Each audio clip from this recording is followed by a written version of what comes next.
selamat jumpa lagi dengan Ibu Vera Lai dalam mata pelajaran Pendidikan Agama Kristen Part 10 khusus untuk kelas-kelas SMA dan SMK. Sebelum kita masuk lebih jauh, mari kita berdoa. Kami mengucap syukur dan terima kasih kepada Bapa buat pembelajaran kami hari ini. Kami mau belajar melalui video pembelajaran ini, dan biar video pembelajaran ini dapat memberikan kami sesuatu yang baik untuk kami dapat lakukan dalam kehidupan kami sebagai anak-anak remaja. Dari awal hingga pada akhirnya, Tuhan Yesus sertai pelajaran ini. Dalam nama Tuhan Yesus kami berdoa. Amin. Jangan lupa like, comment, dan subscribe channel ini. Tuhan Yesus memberkati. Adapun tema kita kali ini yaitu tentang relasi bermakna antara keluarga, gereja, dan sekolahku. Bacaan Alkitab terambil di dalam Ulangan pasal 6 ayat 7 sampai 9 dan Efesus 4 ayat 11 sampai ayat 15. Indikator pelajaran ini, yang pertama, siswa dapat merumuskan hakikat dan peran sekolah sebagai lembaga pendidikan. 2. Siswa dapat mendeskripsikan perbedaan dan persamaan proses pendidikan di keluarga, gereja, dan sekolah. 3. Siswa dapat menjelaskan proses dan makna komunikasi antara keluarga, gereja, dan sekolah. 4. Siswa dapat menilai diri sendiri dalam menjalankan kewajiban sebagai peserta didik. 5. Siswa dapat mengkritisi masalah sosial yang terjadi pada anak dan remaja serta menjelaskan cara memecahkannya dalam perspektif Kristiani. Tema pertama yang akan kita pelajari yaitu tentang anak dan pendidikan. Alkitab memberi kesaksian bahwa tugas orang tua untuk mendidik anak-anak sejak kecil sehingga tumbuh menjadi pribadi yang kuat, baik secara intelektual maupun kepribadian, terlebih dalam nilai ketaatan terhadap Tuhan. Anak-anak juga membutuhkan sekolah untuk mengembangkan dan mengoptimalkan segala potensi yang ada dalam diri anak-anak, yang mendukung proses pembentukan dan pertumbuhan anak dalam segala aspek kehidupan. Kamu merupakan anugerah sekaligus titipan dari Tuhan yang memiliki potensi yang luar biasa, sehingga kamu sebagai remaja memerlukan didikan untuk mengembangkan potensi dengan sungguh-sungguh untuk mencapai keutuhan. Potensi-potensi itu terdiri dari potensi kognitif atau intelektual, afektif atau moral, spiritual, dan psikomotorik atau keterampilan. Pusat pendidikan. Seluruh pendidikan manusia dapat berlangsung dalam pusat pendidikan, yaitu di dalam keluarga atau di rumah, di sekolah, dan di gereja sebagai lembaga masyarakat. Yang pertama, kita akan melihat belajar pendidikan dalam konteks keluarga.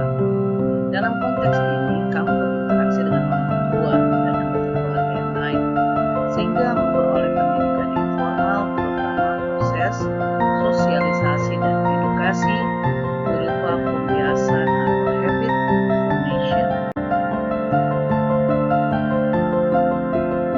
B. Pendidikan dalam konteks gereja. Di sini kamu berinteraksi dengan seluruh anggota gereja yang berbeda secara umur, tingkat sosial maupun budaya.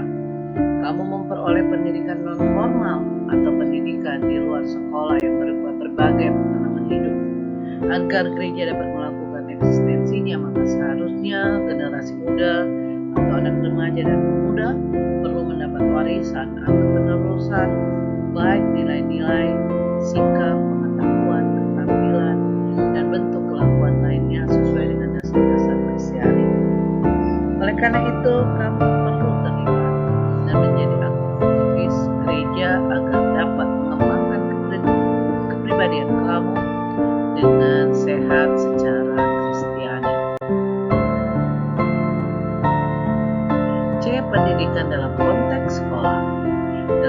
sekolah kamu memperoleh pendidikan formal, artinya terprogram dan terjabarkan dengan tetap yang berpengetahuan, nilai-nilai, keterampilan maupun sikap terhadap mata pelajaran. Di sini kamu dapat berinteraksi dengan lingkungan yang lebih luas bersama teman sebayanya. Aspek-aspek penting yang mempengaruhi perkembangan kamu di sekolah dapat berupa bahan-bahan pengajaran, teman dan sahabat, peserta didik, guru, serta para pegawai. Sekolah adalah sebuah lembaga yang dirancang untuk pembelajaran peserta didik di bawah pengawasan guru. Sekolah berfungsi untuk mengembangkan kemampuan dan membentuk watak serta keragaman anak bangsa yang bermartabat dalam rangka mencerdaskan kehidupan bangsa. Relasi antara sekolah dan keluarga. Sekolah merupakan pihak sekunder dalam pendidikan anak dan keluarga, sebab pihak primer tetap berada di tangan orang tua, terutama ayah dan ibu yang telah dipilih dan ditetapkan oleh Tuhan. Pendidikan anak merupakan tantangan yang berat bagi orang tua, namun hal tersebut merupakan tugas mulia karena orang tua adalah pendidik utama dan pertama. Kehadiran sekolah membantu meringankan tantangan tersebut. Sekolah hadir sebagai mitra yang berkolaborasi dengan orang tua dalam mendidik generasi berikutnya sebagai penerus pelaksana misi Tuhan secara turun-temurun. Sebagai pihak penopang, sekolah perlu menjalin komunikasi dengan keluarga. Sebaliknya, keluarga dituntut untuk bersedia memberikan dukungan bagi kelangsungan dan pekerjaan Tuhan melalui sekolah. Keluarga dipanggil untuk memberi waktu lebih banyak berdiskusi, baik dengan guru di sekolah maupun dengan anak mereka yang mengikuti pendidikan. Sekolah dan orang tua juga perlu terbuka dan mengusahakan agar lebih mengenal satu sama lain, sehingga dapat memahami dalam segi apa dorongan atau motivasi dapat diberikan dalam perkembangan anak secara utuh. Pendidikan di sekolah tidak akan optimal jika tidak ada dukungan dari orang tua secara holistik dalam pertumbuhan anak-anak. Sekolah perlu mendorong orang tua untuk melaksanakan tugas mereka terhadap anak-anaknya. Sekolah menjadi fasilitator bagi orang tua agar mereka semakin mengetahui hal-hal apa yang perlu bagi peningkatan kualitas pendidikan anak-anaknya. Jalinan kerja yang harmonis perlu dikembangkan di antara sekolah dan orang tua, sehingga orang tua dapat melihat bahwa sekolah hanya merupakan kelanjutan dan kesinambungan pendidikan yang sedang dilakukan dalam keluarga. Masalah sosial dalam kehidupan remaja. Pernahkah kamu bersyukur kepada Tuhan karena kamu dapat bersekolah?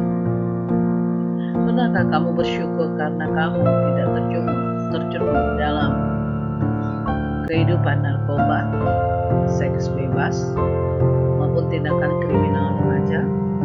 Lihatlah di sekeliling kamu, banyak masalah remaja yang terjadi.